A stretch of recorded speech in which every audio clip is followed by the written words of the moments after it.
Welcome to the Commonwealth Club. I'm George Hammond, Chair of the Humanities Forum, which organized tonight's event. I'd like to welcome our online audiences and our live stream audience, and I hope to, give you a much better perspective about the Cuban Missile Crisis and the Berlin crisis that preceded it with Ted Voorhees. But I'd also like to welcome our audience that watches later.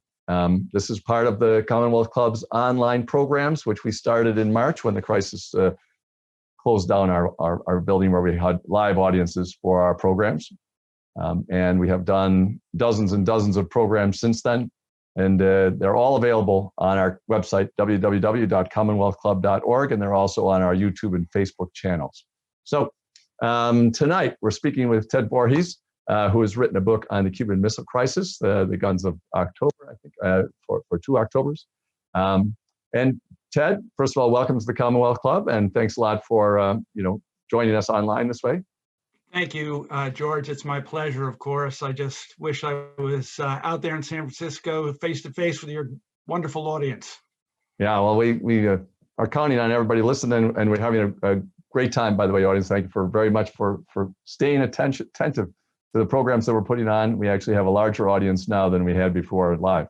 So the first question I wanted to ask you is, I know you're a lawyer at a very big firm in DC, and you have now written a very detailed and well-researched book, which must have taken a lot of time. So one, how did you carve out the time for it, and how long did that take you? And two, how did you get so interested in the Cuban Missile Crisis that you went in and looked at all the records so talk about that, because the research was really great. Well, thanks, George. As far as how long it took me, basically it took me 7 years. I started working on this in 2013. I pretty much finished the book by 2019, but then I had to find a publisher. That took a little bit. And so that's the time frame. As far as why I got into this, let me take a minute on that. I was 13 years old in 1960, October 62, 13 years old. And I, by the way, I know a couple of 13-year-olds who are watching this program, so glad the new generation is getting interested. But I was 13, and I was very interested as a boy. I was interested in World War II and the Cold War. Both my parents had been in the intelligence services during World War II, and so I was totally interested. And so when the Checkpoint Charlie event occurred, and then much more so when the Cuban Missile Crisis occurred a year later in '62, I was really plugged in. I followed it closely. I grew up in Philadelphia, and I was aware, though I had not heard the term DEFCON 2, and we may talk about that. I had seen in the newspaper that strategic bombers of the U.S. Air Force were landing at Philadelphia International Airport, a civilian airport. That was very interesting to me, even though I was 13. When I was in college, I had the good fortune to study for one a course under Graham Allison, who at the time was just a youngish associate professor. And when we started working together, he handed me a manuscript of what became Essence of Decision and told me to read it. And I read it, and I was just flabbergasted by what an excellent piece of thinking that was. And I thought to myself, this is why I'm in college here. This kind of work I like. Okay, then I went off and became a lawyer, and I practiced law for 40 years. And I'm very glad I did. But during that time, I kept reading. I was very interested in Cold War and historical studies, et cetera. I kept up on it.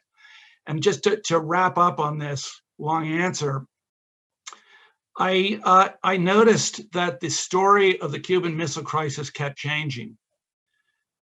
First, most importantly, because the tapes became available in the 1990s, the President Kennedy's secret tapes of his ex-con.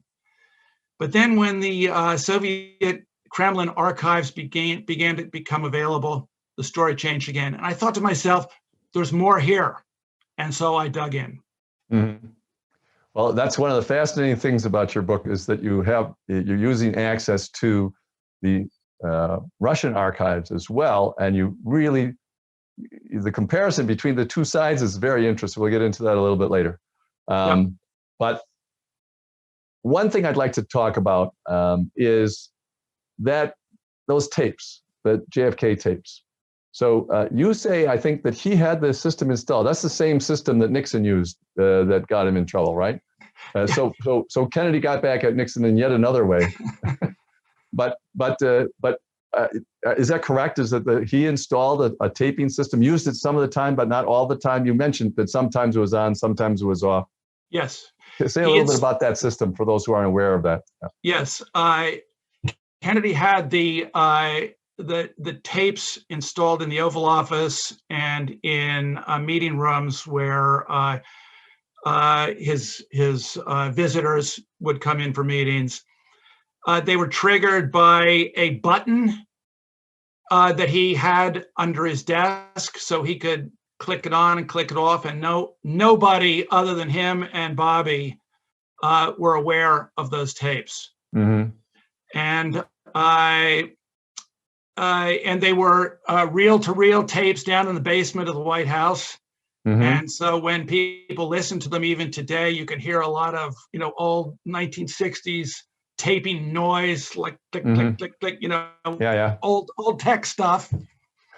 And he taped what he wanted to tape. He turned the tape off when he wanted to turn it off. But there were a couple of occasions when the tape remained on, when it was clear that he didn't know it was still on. And there's one important instance of that that I discuss in the book. Yeah, I was just going to ask you, I don't think that he and Bobby really wanted their private conversation one time to be taped, but it was. They did. They were clearly not aware that it was being taped, but they weren't worried because I don't think the president ever thought that the tapes would be available, except as he made them available. Okay. Well, in your book, one of the things that you talk about, of course, is the Bobby Kennedy's book, 13 Days, which is one of the more famous versions of what happened and paints an extremely heroic picture of how the Americans outsmarted the nefarious communists in Russia. And you paint a very, very different picture.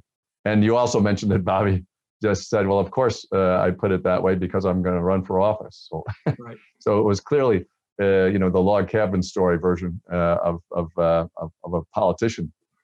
That was fascinating. And I think everybody who has read 13 Days and has gotten, an impression of what happened during the Cuban Missile Crisis should definitely read Ted's book and find out what really happened.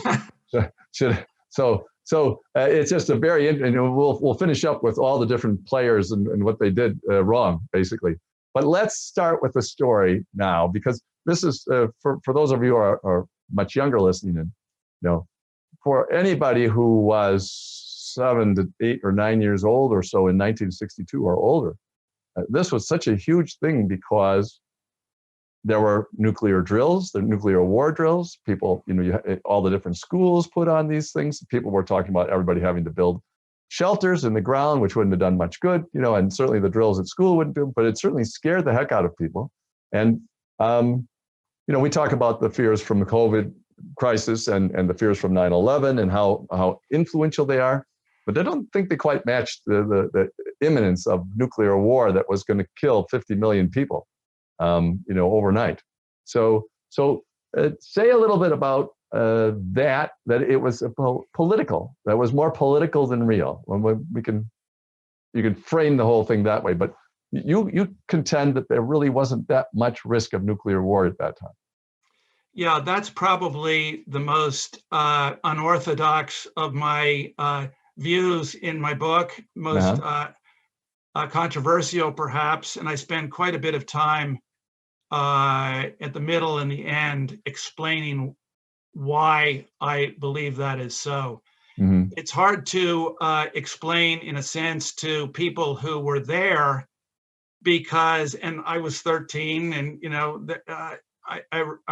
many people have stories who lived at that time about fear of the unknown, and that the reason fear was so rampant was because it was so intensely unknown. People, normal people going about their daily lives who were being told about, children having to duck under their desks and reading the newspapers and not knowing what was going on or what was about to happen and only imagining how awful it might be, were of course terribly frightened. And even the people in the White House who were deliberating in the XCOM, and we'll talk about that, Kennedy's advisors, they weren't sure about how this was going to come out. But what I argue and what I try to demonstrate from the evidence is that the two people who were actually in control of what was happening, and we can talk about that and what that means, were Kennedy and Khrushchev. And for their different reasons, both of them were absolutely determined not only not to have a war, not only not to push triggers of nuclear weapons, but they were determined not to even have the soldiers at the lowest levels of their military estates pulling the triggers of pistols at one another. And they took many, many steps to assure that there would not be even an innocent triggering of what might be an escalatory situation. Yeah, you made that very clear, and it's very interesting that we had a situation where the two major leaders really were so influential in the decision that Khrushchev, if it had been a couple of years earlier, he might have just been establishing his power, but he was establishing his power at the time. So you call this a double game, that they were out to deceive each other and trying to get their advantage over each other in this kind of chess game between Khrushchev and JFK. And it's interesting because a large part of what you do might be considered like a legal distinction, but it was between deception and a flat out lie. And you make the distinction in how important it was that it wasn't. And in the end, you conclude that the Americans lied about the Russians having lied. That the Russians hadn't had a flat out lie. They'd been deceptive, but they hadn't flat out lied. And the Americans ended up lying flat out about that, difference. But let's set the stage before we go to the missile stage and go back to Cuba. Let's set the stage, which you did so nicely about in your first chapter, about Berlin and the Berlin checkpoint Charlie issue and how that played out, and it presents, and how it was a dry run for Cuba. You did a great job on that. So. Okay, so we turn the clock back to August of 1961, and that's when the Soviets and the East Germans built the Berlin Wall, August 15, 1961.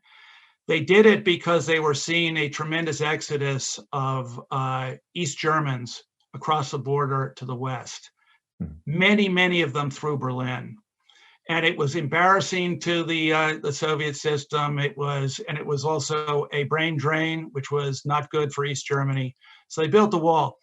It was a terrible trauma for Berliners, and it was frightening for Europeans. And they looked to the President of the United States. What are we going to do about this? And Kennedy basically was silent for more than a month. He didn't react. In fact, he believed, and he said it in a very quotable quip, a wall is a hell of a lot better than a war. Mm-hmm. He felt that the Russians needed that wall, and he didn't want to fight them over it. So the wall went up.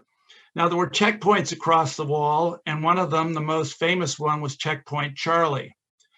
And there were very technical, bureaucratic protocols of who from the west of Berlin could go through Checkpoint Charlie to the east, and what kind of credentials did they need to show. That led to a dispute, And one of the American embassy officials and his wife were going through the wall, and they wanted to go to the theater.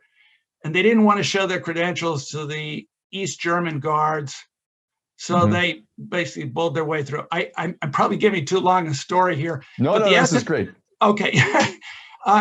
So they bowled their way through on day one. Then they tried to do it again on day two. They got some more flack from the East German border guards called VOPOs.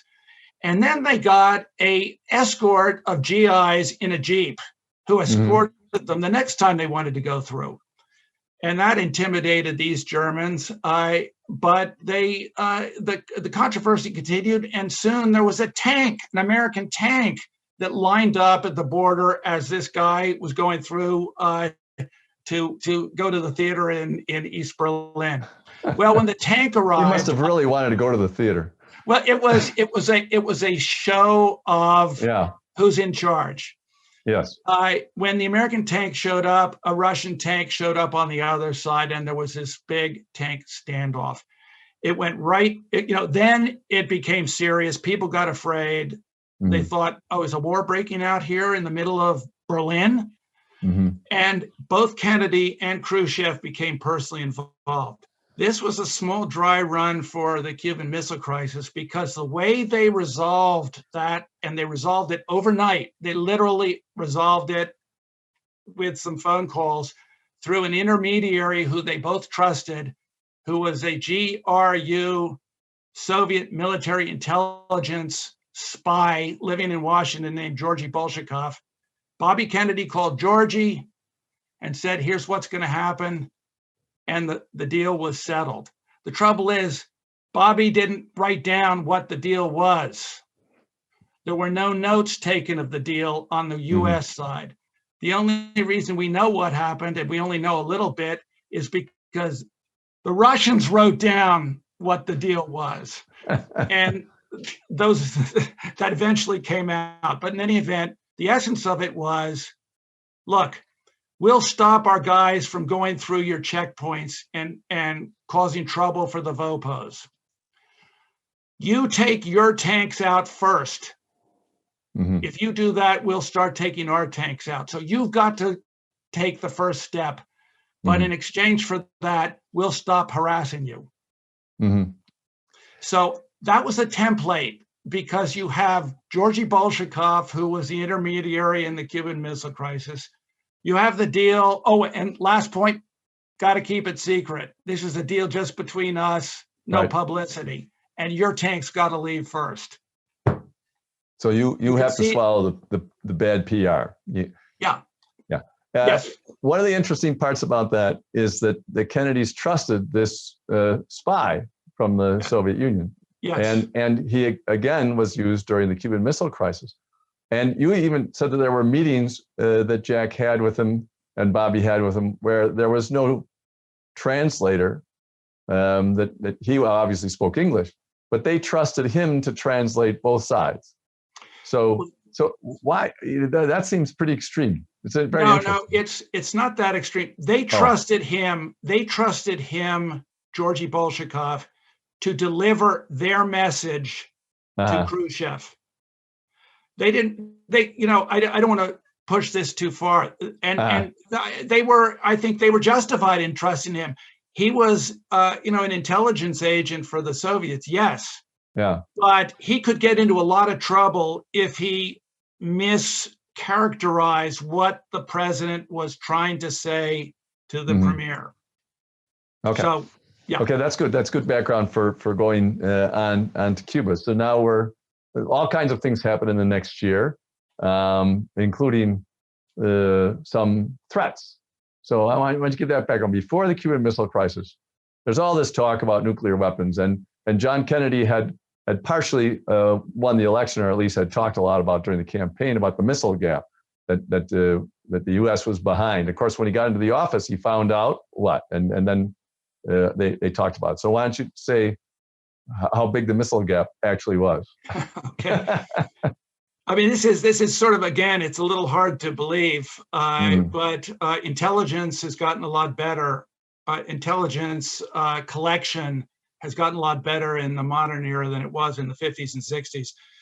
But in the late 1950s, the Soviets were the first to develop an intercontinentally capable ballistic missile. That's what they fired off to send their satellites into orbit. They got there before we did. And Khrushchev started boasting in the late 50s that he had a lot of missiles and a lot of warheads, and they were just way ahead of the US. Mm-hmm. And we didn't absolutely know for sure whether he was boasting or whether it was true. But by the end of Eisenhower, 59, 60, we knew that it was pure boast. Mm-hmm. We also knew by that time that we were catching up, and in fact, we were going ahead of the Soviets on missiles and other delivery systems, let's say. So by the time Kennedy, and of course Kennedy was criticizing Eisenhower and Nixon, his predecessors, for allowing this missile gap to occur and the Soviets to get ahead of us. Right. Kennedy didn't know that. He just didn't know that he was wrong about that, and he made hay out of it in the campaign, and it was very successful. So as soon as he became president and McNamara, became Secretary of Defense, they found out, actually, we're way ahead of the Soviets on missiles. And Kennedy, he knew that, but he was concerned that the Russians didn't know that we knew. It was important to him that they know that we knew that we were way ahead of them for a variety of reasons, which I explain in the book. So in late 1961, he commissioned the Deputy Secretary of Defense, Roswell Gilpatrick, gave a speech, very public, in late 61, where he said, here's what we've got. We have got so much more than the Soviets have, that if they were to attack us suddenly, our counterattack would absolutely demolish them. We're that big. And in fact, as historians have looked back and the government looked back, from a few years after that, it's pretty clear that we had about between a 16 and a 20-to-1 advantage over the Soviets in nuclear weapons that could actually be used to hit the other side. So we had a huge advantage. Now here's the problem. Knowing that advantage and having described this advantage to some extent in this Gilpatrick talk, Kennedy, the president, and his brother, the attorney general, who was acting like the president's top foreign policy advisor, began to do a little bit of their own boasting. And between October of 61 and July of 62, they dropped hints on at least 6 occasions that the US might be thinking about a first strike against the Soviet Union in some circumstances undescribed. Khrushchev heard all of these hints, and they antagonized him, they angered him, and they frightened him. And those clearly, unmistakably led to his thinking he needed to do something, and that doing something turned out to be putting intermediate missiles and medium-range missiles in Cuba. It's interesting. There's a technical part of your version of the story that I found very interesting, which was that the Soviet Union only had 4 real launching sites, and they didn't have the submarines yet at the time, which could launch missiles. And they had liquid rockets, or liquid fuel rockets, I should say, not liquid rockets. And we'll get back to the missiles that we had in Turkey a little bit later, but the missiles in Turkey that we had were already obsolete because, from the United States point of view, because they were also liquid fuel. And as you say, it took a couple of hours to get them ready to launch. So the only thing that they were useful for was for a first strike. They weren't really useful as coming back. So that looked bad, that we had only for first strike missiles in Turkey from the Russian viewpoint. All very interesting, and each side making their decisions. But it's very interesting that the Kennedys were boasting about this first strike capacity at the same time that they were letting everybody be afraid that there was a missile gap, and that we were in trouble, and that the population should be afraid. The American population should be afraid of a nuclear war. So it's a double game on the citizens as well. So that brings us up to the lead into Cuba. Now, what I found very interesting was how much domestic politics played a role in how Kennedy went about dealing with the fact. In fact, that he didn't even want to know for a while that what was going on in Cuba. So why don't you lay out up to October, what was going on during the summer as it led up to the crisis, as the Soviet Union was putting things in and we started to find out what they were doing. Okay, so we're now in July of 1962, 3 or 4 months before the Cuban Missile Crisis became a crisis. So it's July. And the NSA and the CIA began to detect a very significant upsurge in Soviet cargo ships en route to Cuba. And they pretty quickly concluded that they were carrying military equipment, because these were cargo ships that were, so we say, sailing high in the water. So they were not carrying grain, lumber, heavy stuff in their holds. They were carrying relatively lighter material. So it's pretty clear it was military. The same time, the U.S. ambassador to Russia, to the Soviet Union, Llewellyn Thompson, was leaving his post. He was having goodbye meetings with Khrushchev. They respected each other. They were serious meetings, goodbye meetings, and also Khrushchev wanted Thompson to carry some messages privately to the president. And on July 25, the first message that Thompson was given, July 25, was from Khrushchev saying, not in effect, in these words pretty much, I'd like to, I don't want to cause trouble for the president. In fact, I would like to help him. Would it be better for our dispute over Berlin to be postponed until the president's midterm elections? That was Khrushchev's message to Kennedy. Then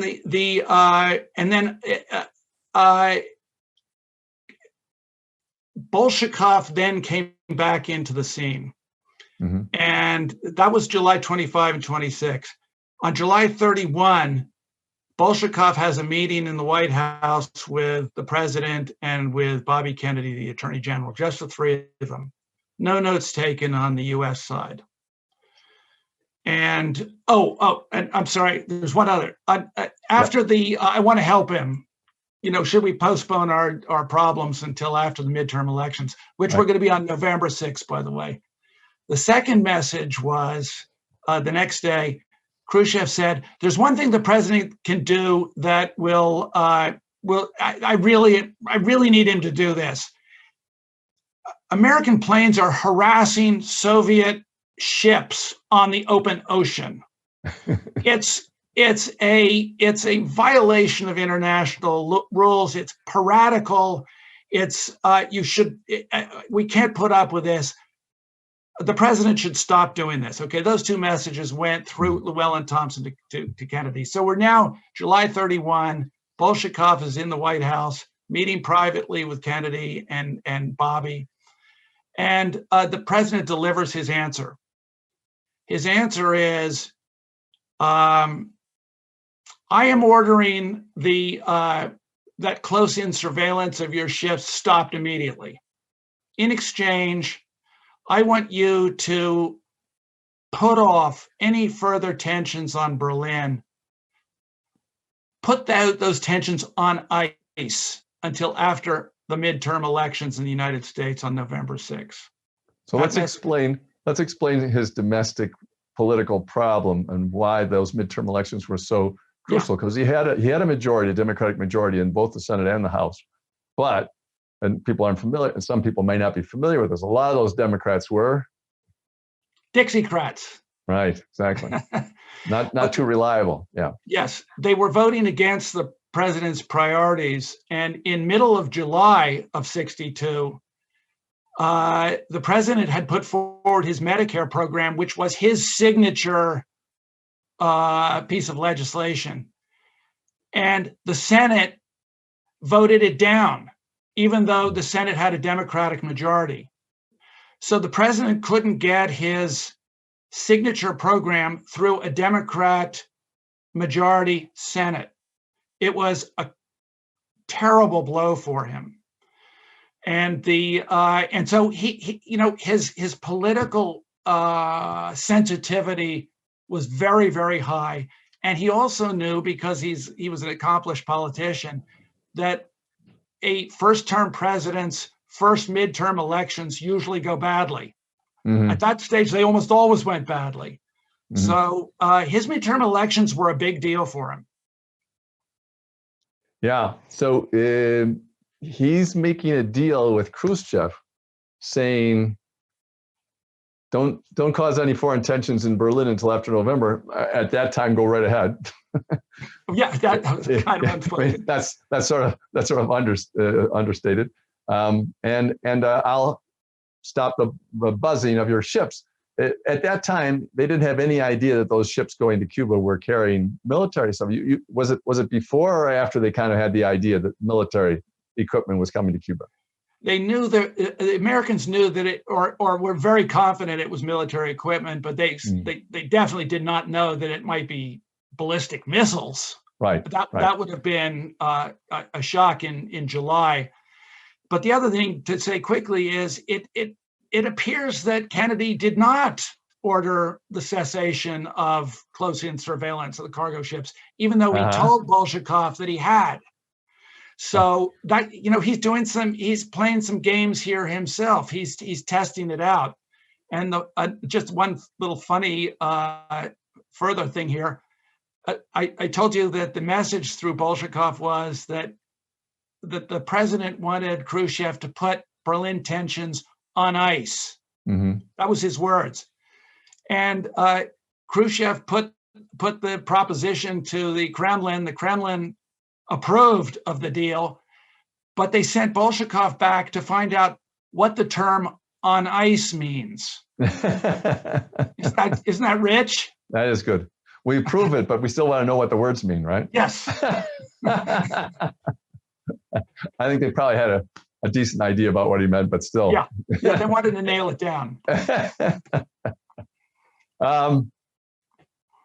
It's interesting, throughout your book, you show how Kennedy felt about a lot of different issues and how he was able to see it from the other point of view.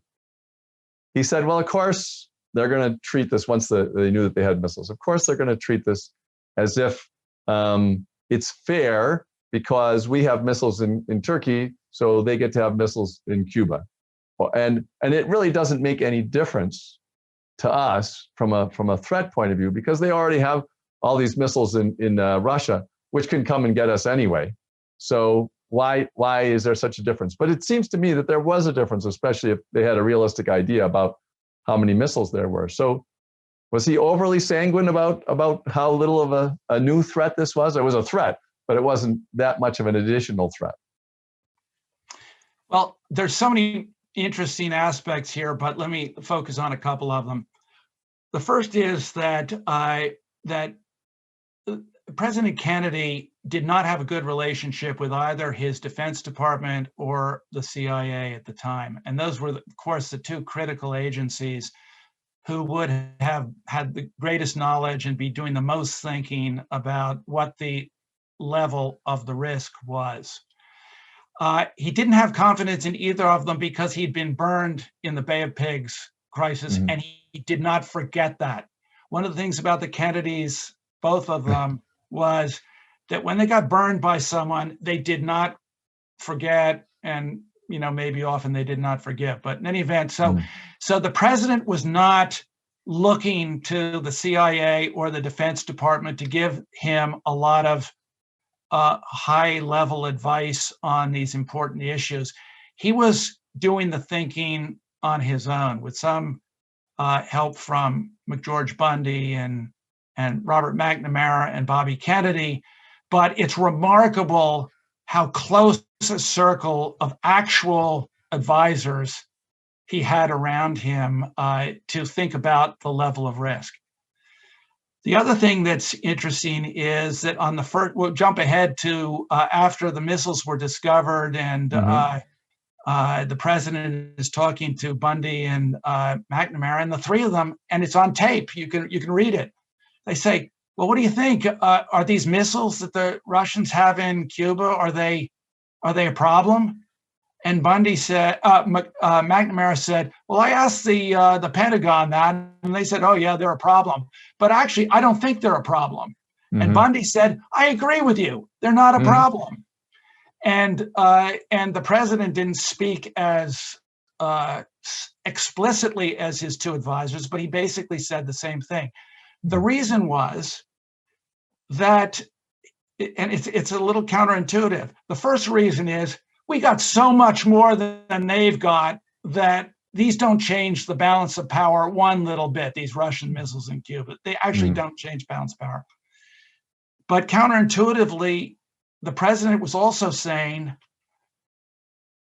I don't care about the balance of power, because if the Russians have even one missile that they can land in the United States and blow up with a nuclear warhead, I don't want that to happen no matter what. I don't care if we can beat the hell out of them after that. I don't want that to happen to begin with. So they've got enough to deter me, in effect, right now, even though I've got a tremendous advantage over them.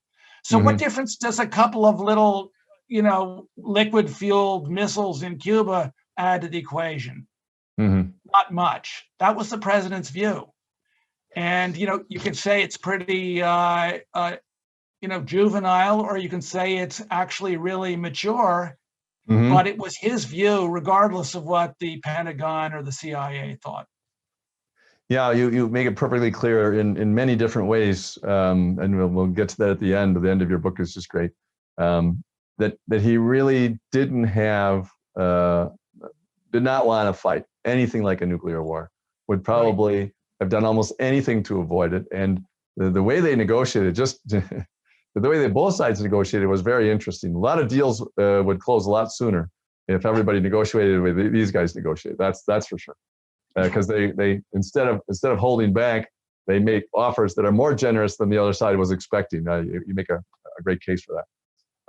I was just thinking of something else, and I'm not sure this is the best time for it, but it was also very stunning, which was Bobby Kennedy complaining, and I don't remember whether he's complaining to a Russian or not, but complaining that Jack's enemies were so against him that really needed to be, neutralized to whatever extent possible. And you sort of imply that it was, either the Russians or the Republicans who were the enemies. But I was wondering, he was so adamant, whether there was some other, whether he knew something, because it was only a year or so before the assassination, whether there was pressure already on them from whatever forces there were that were interested in taking him out, threatening him. Did you find anything like that? Well, no. No. Okay, The clarification, or my impression, pretty strong impression, and there's support for this. When Bobby was almost in a combination of panic and rage in his conversation with Bolshakov as they left the White House following the meeting with the president, where he said the president's enemies could do anything, something like that. Right. He was talking about, I think he was talking about the right-wing conservative Defense Department and its coterie establishment, who thought that the president was being soft Mm-hmm. and who would be infuriated if they knew that the president was not being tough enough, far less having deals, secret deals with Khrushchev. So I think he wasn't talking about dark forces somewhere else. He was just talking about this president has got a huge problem with the hawks, and the hawks, according to Bobby, might do anything. Now, it's really a shocking thing for the attorney general to have been thinking or to have been saying, far less to have been saying to a GRU agent acting undercover in Washington to be delivered back to the premier of the Soviet Union. That's exactly what I was thinking. It's unbelievable to say it at all, but to say it to a Soviet, operative is really an interesting way to negotiate. It's almost like saying, we have hawks. In a way, it might be clever. We have hawks that are so serious that we're trying to restrain them, and you've got to cooperate so that we can restrain them. Otherwise, we'll have to unleash our power on you. Maybe that was the subtext. But other than that subtext, you can't understand why he would say something like that. Well, and he said it one more time to Dobrynin at the culmination of the missile crisis, when he basically said, and what he was basically saying was, the president may not be able to restrain these people, not that we're going to unleash them, but that we may not have them under control. And Bobby said pretty much the same thing to Dobrynin on the night of October 27 to seal the deal. He said, we've got to do this fast because we may not be able to prevent our military from going forward with this invasion. Again, it was not true. Right. And it was a rather alarming thing to be saying. Now, sometimes you use that in negotiating. You say, "Oh, I don't know about the good cop, bad cop kind of a thing." Yeah. But I think this goes beyond good cop, bad cop. Yeah, it sure sounded like it to me. It sounded a little bit more like Dr. Strangelove. It's way too close to that movie for comfort. Yeah. But at the same time, so let's talk about the actual sort of 13 days now for a little bit and how they unfolded. Maybe you can just tell that story and how the negotiations went. And we have an idea about how they negotiated. You can either say that they are brilliant, the Kennedys were brilliant negotiators by really taking risks other negotiators never do, or that they were very naive and it just worked out, because it's kind of hard to tell. Well, I think they were not naive, and they were I say they. It was the president. It wasn't Bobby. Bobby was carrying messages. The president was the one who was coming up with the plan. Yeah, it was interesting how you show that Bobby Kennedy was actually quite hawkish at the beginning, and I'm caught on tape that way. Not at all the way he presented himself in 13 days.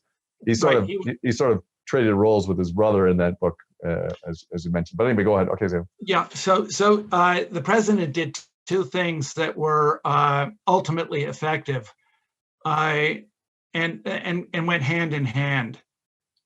The first is he did the quarantine, which was about the least aggressive measure that he could have used, and he did it intentionally to send a signal to Khrushchev. Look, I don't want to fight. Mm-hmm. I'm not gonna blow up your bases. I'm not gonna send in an invasion. I'm gonna put out a quarantine, and it's gonna give you plenty of time to think about what you want to do next. So that was smart.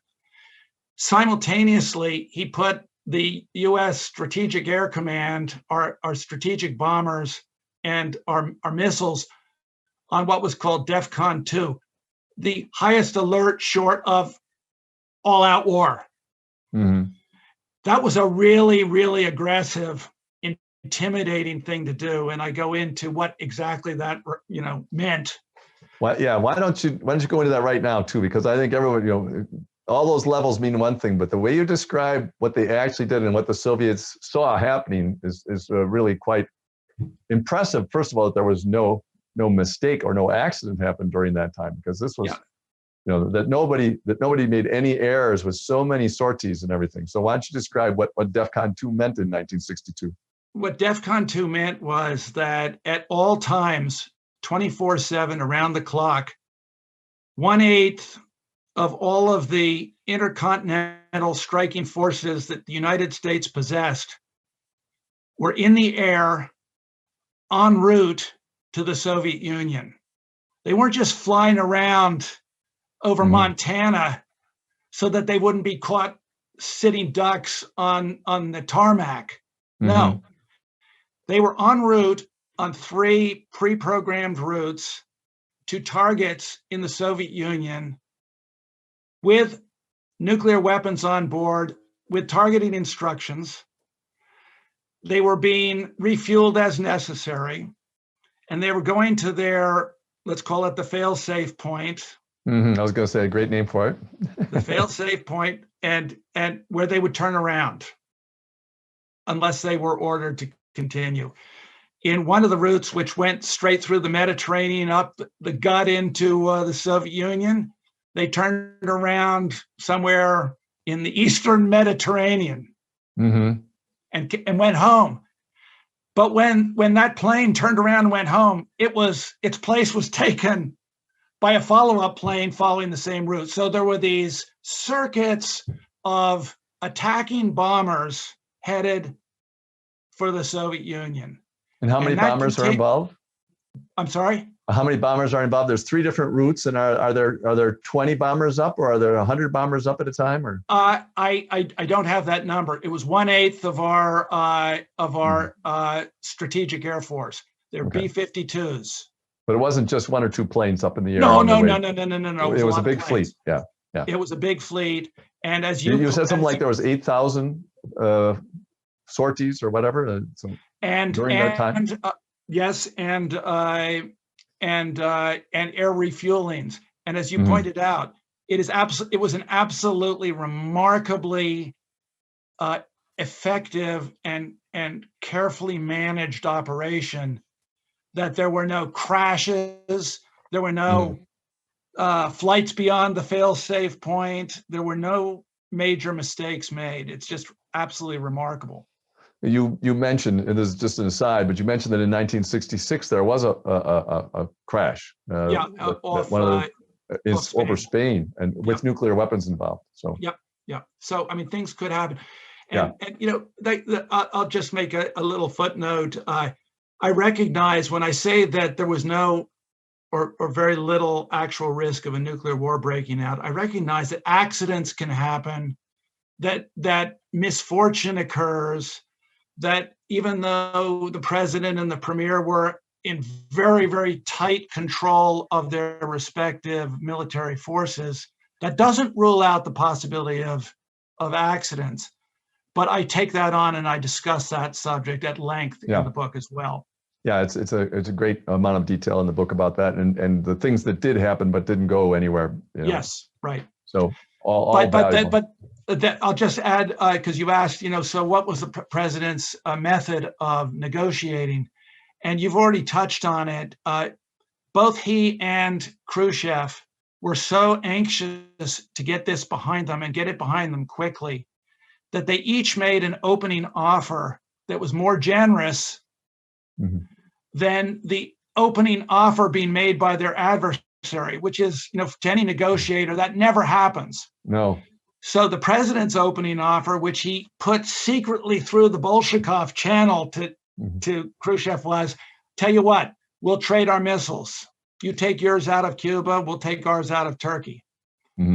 Khrushchev's opening offer was, just pledge that you won't invade Cuba and we'll take the missiles out. That was his opening offer. When Kennedy and the XCOM heard that opening offer, they said, okay, folks, we can go to bed early tonight for the first time in 12 days because that's their opening offer.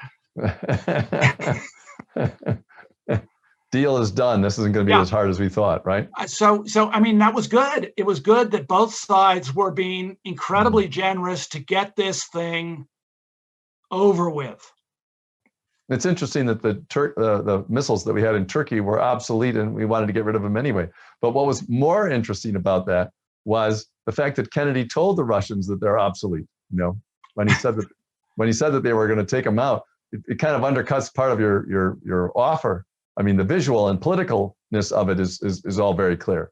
But well, the physical fact is not. Yeah. Yeah, I don't think the president told the Russians that these were obsolete missiles, but both sides knew that liquid-fueled missiles were obsolete, dangerous, exposed above ground. They weren't hardened in hardened sites. They were history. Yeah. So they were dispensable. The United States already had the solid state technology, but Yes. The Soviets were still developing it. Is that the way the state was at the time? Or? We were ahead. We were putting the solid state technology into Minutemen missiles, and we had some in place in Montana by then. The Soviets were way behind, years behind on that. Yeah. So they did not have the kind of missiles they would, if they were going to fire anything at us, it would take a couple of hours or so to get the whole thing all set up. And the reason that they are obsolete, you said, it was because liquid fuel is so volatile that it could explode on. If it couldn't just sit in the missiles waiting to go, they had to load it on at the last minute in order to make it work. They had to load it on, and then they had to empty the missile if it had been in there for 30 or 40 hours. Because of the danger of the volatile fuel. So it was really not a workable system for quick decision-making in a volatile situation. It's kind of strange to be nostalgic for liquid fuel missiles. when we at least had a couple of hours of notice, basically, if they started moving. So back to the story. So we're 12 days in, maybe, or you're about that, or the group of people who were deciding, and you said it was a relatively small group of people, right? Like who was involved? Because a lot of people know the names. Who was in on the team that was listening to this? I just think it's interesting. We've got the tapes of the XCOM deliberations where these bright, very knowledgeable, highly experienced experts were sitting around the table. That's what most people think about, especially after reading 13 Days, that as if they were the deciders. Yeah.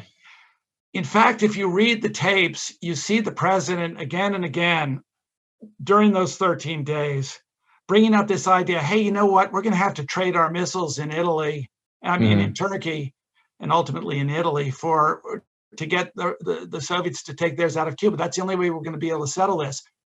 It was almost like no one was listening. Mm-hmm. It's absolutely amazing. Each time the president would say that, the subject would move off in some different direction. Mm-hmm. He never put that issue to a vote. He never got a consensus from the XCOM. They were kind of thinking about, well, when's the invasion going to occur? How many air sorties are we going to need? What's going to happen?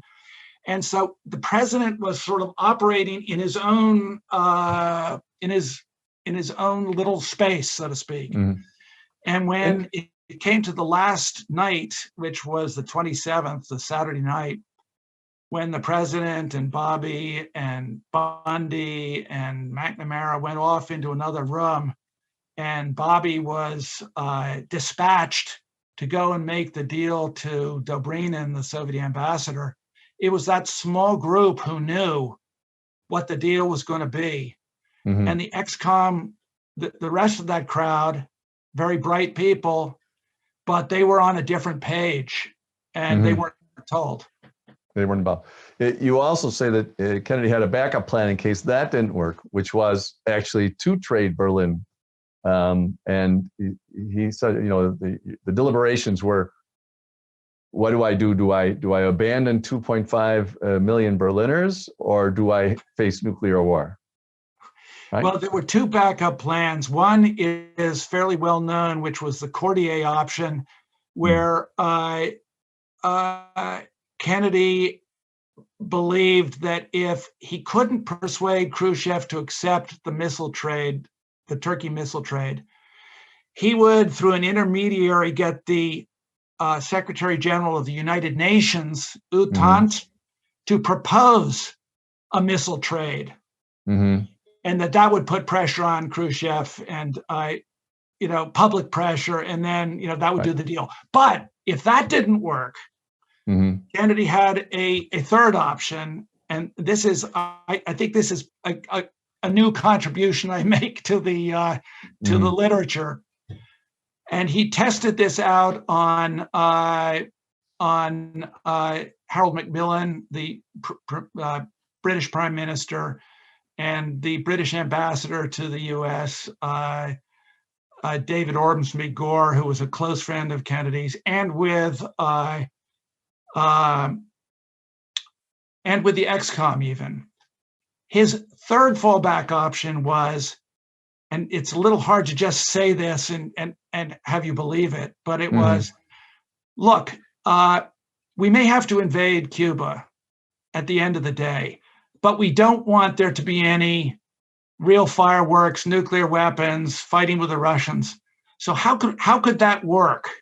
He said, I'll tell you what, anything we do in Cuba, the Russians are probably going to do something to Berlin.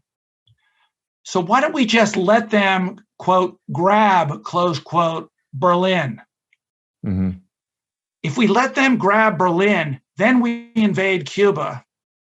And it's like, it's a deal. Yeah. Each of us gets what he wants. Each of us loses his most exposed possession, the possession that's hardest to defend. We can't defend Berlin against the Red Army, and Khrushchev can't defend Cuba against the United States military. So what if, and he said, this is the question I want you all to think about. What if we let him grab Berlin, we invade, and the problem is solved? Yeah. Very interesting, issues to have to deal with. Well, we have a question that's come in. This is from Landsman, John Landsman, and it is, he read that Abram Chayez, someone at the State Department, was involved in the idea to do the quarantine, that he was part of that. Do you have any information on it? I know you mentioned Chayez once in your book, so. Yeah, Abe Chayez was he was a lawyer and a legal advisor. And I can't really add much to this. There's been a lot, a fair amount written about it, but Chayez did offer legal opinions about the meaning under international law of blockade and quarantine, very technical issues. And I think the essence of it was, can we put in a quarantine without violating international law norms and without it being an act of war? And I think that's where Chayez came in with a legal opinion. Great. Nicely detailed answer. Okay. So there's one more question, and this one's from Sean Johnson, Sean Johnson. And it is about Kennedy's last night of the 13 days. I don't know if we want to go into that or not. It has to do with the White House intern. Not a White House intern, a State Department intern, right? Okay. No, it was neither. It was just a girlfriend. Oh, okay. I'll just, I mean, a number of people have commented on this, and it's just a very odd, strange situation, but it happened. And the woman in question just wrote her memoirs about 3 years ago, in which this little tidbit was disclosed. So on the last night of the crisis, which was October 27, the president did have his girlfriend with him at the White House. There was no romance in that particular night, but the girlfriend remembered the president coming back from taking a phone call and saying to her as he joined her, I would rather my children be red than dead. Mm-hmm. And she said, in those days, it was kind of a war cry in the United States. We'd rather be dead than red.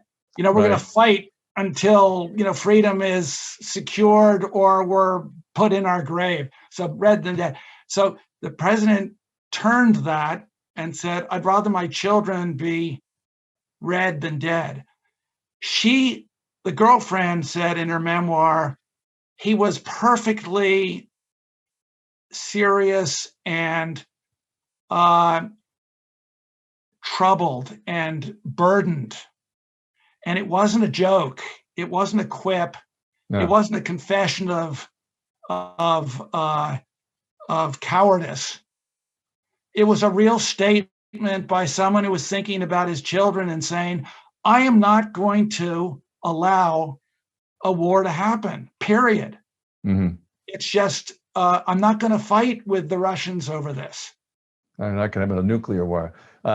Just for those who aren't aware, the Kennedy children at the time were like 4 and 2 or 3 and 1, or they were very little, very young children. So that's that part of the tenderness of Jack's statement as well.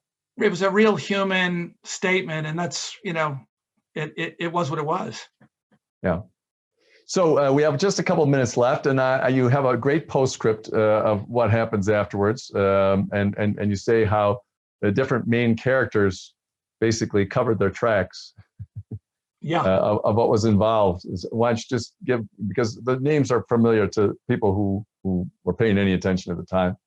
Maybe tell a little bit about it, and maybe tell Charles Bartlett's story just a little bit too, because he played a big role and was a friend of the president's.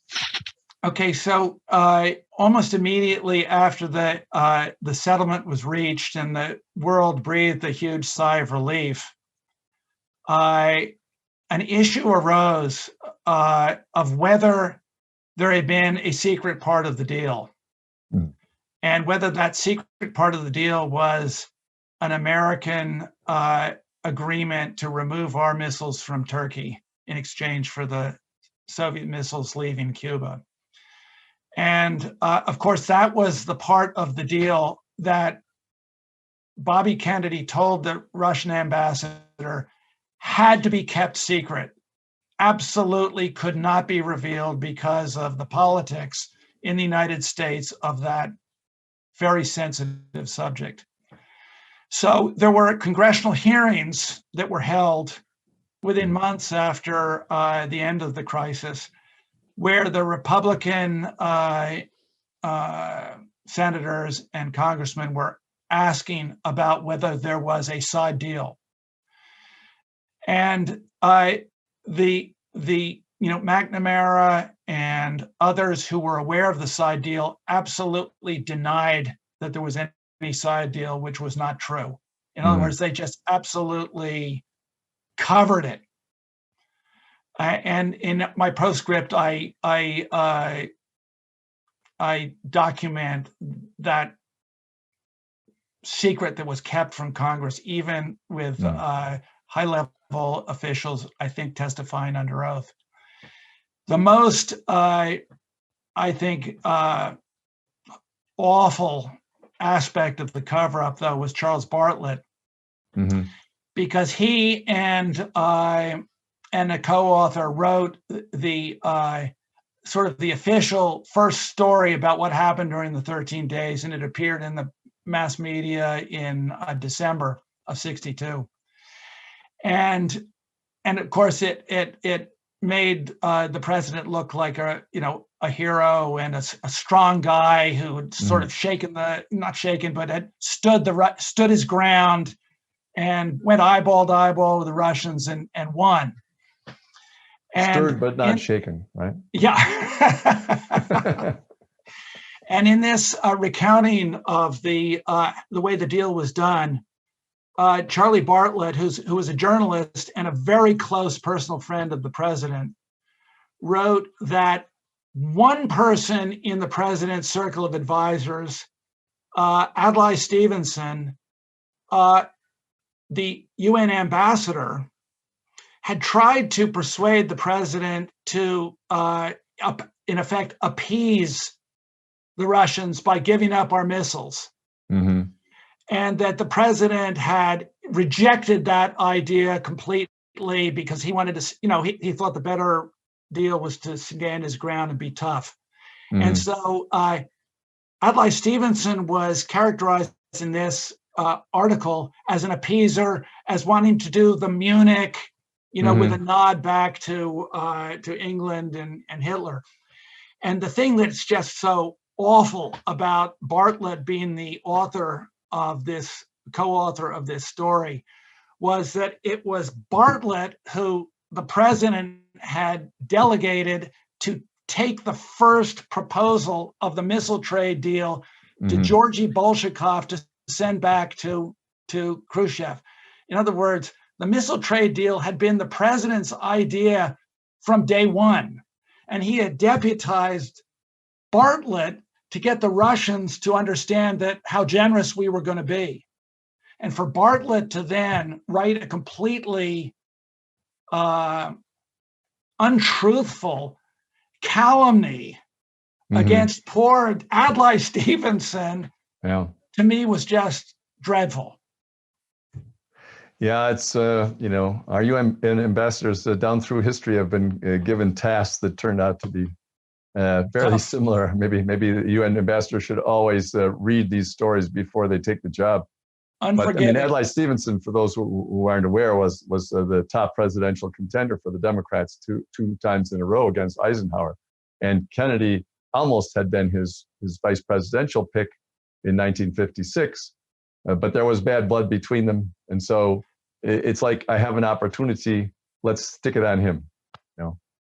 Even though he admired the technique of negotiating that it solved the deal, he still thought it looked bad and could put it off on somebody else. Very interesting. It was a real low point. Really, really interesting. So thank you so much, first of all. And there's lots more details in the book for those of you who are listening.